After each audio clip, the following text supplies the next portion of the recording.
Thanks very much for staying with us. Time now for Eye on Africa with me, Georgia Calvin-Smith. Tonight, we shall not be silenced. There's outrage in Ghana after an investigative journalist whose work led to the head of the country's football association stepping down was shot in a motorcycle drive-by. Also, the Zimbabwean pastor who is behind the 2016 This Flag online protest movement has once again fallen foul of authorities. Pastor Evan Mawarire is charged with subverting the government after being arrested amidst violent petrol protests. And security forces in Sudan fire tear gas and rubber bullets at protesters in Khartoum as anti-government demonstrations continue in their fifth week. But first, a Ghanaian undercover journalist who helped expose corruption in African football has been gunned down in Accra. 34-year-old Ahmed Hussein is part of a documentary production team that, last year, uncovered a deep-rooted culture of fraud in the country's football association. That led to a rash of firings. Hussein had to file a police complaint after one MP from the ruling NPP party publicly called for him to be assaulted. The murder is unusual in a country known for its relatively free press. Nicholas Chemin tells us more.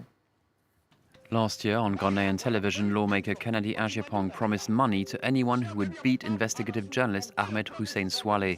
He had specifically asked for the reporter's picture to be broadcast. On Wednesday evening, that journalist was shot dead. The lawmaker rejected claims he was responsible for the killing that has sparked outrage in Ghana. The country has the highest ranking in Africa in the World Press Freedom Index compiled by Reporters Without Borders. Ahmed was a national hero who used his pen, not his gun, to shoot and kill many else in our society. These killings, in addition to rampant assaults against journalists in recent times, sent a worrying signal that the media are under serious attack. Hussein Swale worked with famous undercover journalist Anas Arameo Anas, who always hides his face in public. Their work led to the resignation of the head of the Ghana Football Association. Anas has sometimes been criticized because he disguises himself to trap possibly corrupt figures. In 2015, one of his documentaries showed judges taking bribes. Many of the magistrates were then removed from office. Now, the African Union is calling on DR Congo to suspend the proclamation of the final results of its presidential election. Now, that was meant to happen this Friday, but the regional body has cited serious doubts about the provisional outcome from DRC's polls. That saw the Electoral Commission name opposition leader Felix Tshisekedi as the victor, but rival Martin Fayulu insists that it was he who won last month's vote. A joint investigation by Radio France International and the Financial Times has turned up data that appears to support Fayulu's claims of there being huge electoral fraud. Election officials deny that the vote was rigged. The African Union held an emergency meeting on DR Congo in Addis Ababa on Thursday, where its chief raised concerns that the numbers in support of Felix Tshisekedi do not seem to add up. Although the situation on the ground has fortunately remained generally calm so far, it remains highly worrying. To put it bluntly, serious doubts about the conformity of the announced results persist and continue to haunt the minds of the Congolese people and their brothers and friends around the world. 9 more people have been arrested in Kenya in connection to Tuesday's deadly extremist attack on a luxury hotel complex in Nairobi.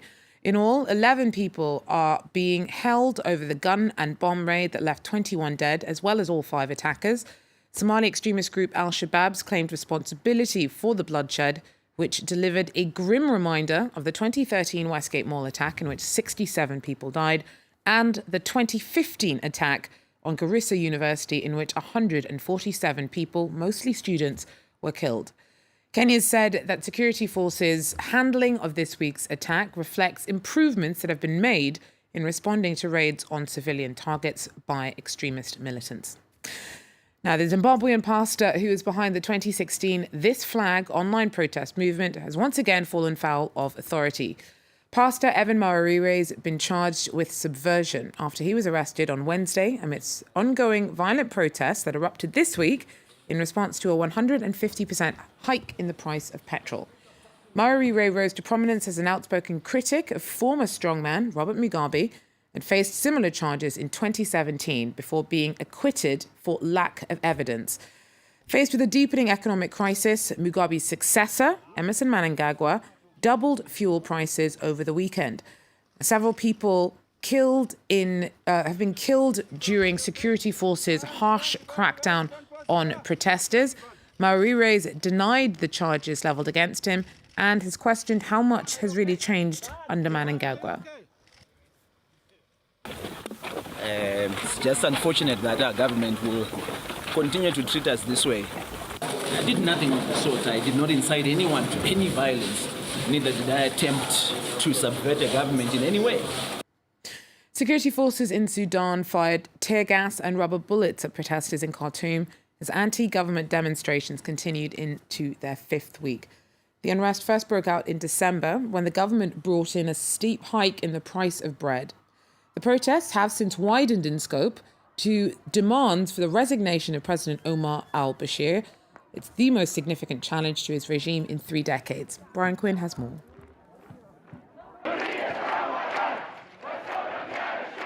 Hundreds of demonstrators in the Sudanese capital Khartoum marched on the presidential palace Thursday before being turned back by riot police with tear gas. Protests have been ongoing across the East African nation for nearly a month. What began on December 19th as a response to the government's decision to triple the price of bread has now become a call for President Omar al-Bashir to resign. Al-Bashir came to power in an Islamist-backed 1989 military coup. The protests represent the most serious threat yet to his 30 years of iron-fisted rule. After the arrest of political opposition leaders, the movement has been spearheaded by one of the country's main trade unions. The people of Sudan are known for being particularly determined and stubborn, and for playing the long game. They're not hot-headed, nor do they despair easily. They know what they want to do and are prepared to do it with patience and with wisdom. December's price hikes came amid an ongoing economic crisis. Since oil-rich South Sudan broke away in 2011, a foreign currency shortage has led to soaring inflation and frequent shortages of food and medicine. Al-Bashir has blamed the protests on unnamed conspirators and dismissed calls for his resignation. The president has, however, acknowledged the country's economic problems, saying a slate of reforms is in the works. Loyalists in the Sudanese legislature are pushing for a constitutional amendment that would allow him to stand again for office in 2020. Officials say 24 people have been killed amid a government crackdown. Amnesty International puts the toll at 40 dead, with over 1,000 arrests. A kidnapped Canadian geologist has been found dead in Burkina Faso. Authorities say that the body of Kirk Woodman was found in Osun province with gunshot wounds just a day after he was abducted by suspected jihadists. Woodman's company owns a gold mine near the Niger and Malian border, and he was at the site when he was taken by a gang of armed men on Wednesday. And finally, global coffee prices have slumped to their lowest point in nearly 13 years. That's having a huge impact on Ethiopian farmers who rely on the crop for their livelihoods.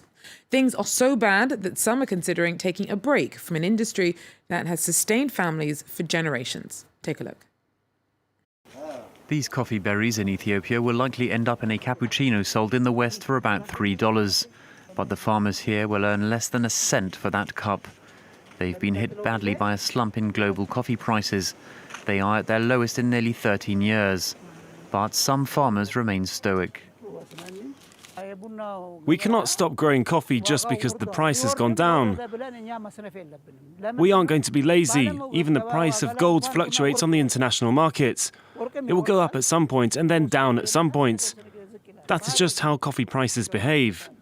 The main factor that explains the latest slide in prices was a bumper coffee crop in Brazil, which is the world's biggest producer. Farmers are not happy. They complain that they're not being fairly compensated for their efforts. Coffee is being sold at a price lower than maize. This is why farmers are complaining. They're worried about the future. One problem for Ethiopian farmers is that most of their coffee is exported in bulk as green, unroasted beans. but the processes that add the greatest value take place afterwards in the countries that consume the coffee. Some Western companies do have partnerships with cooperatives in Ethiopia. The aim is to sell coffee which is not only grown here, but also washed, roasted and packaged before being shipped to Europe. Well, that's it for Eye on Africa for now, but thanks for joining us, and do so again if you can. Take care.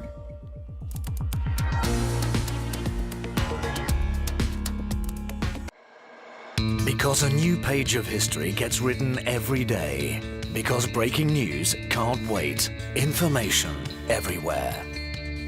In all situations. On every subject.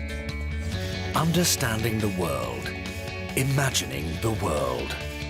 France 24, a different take on the news.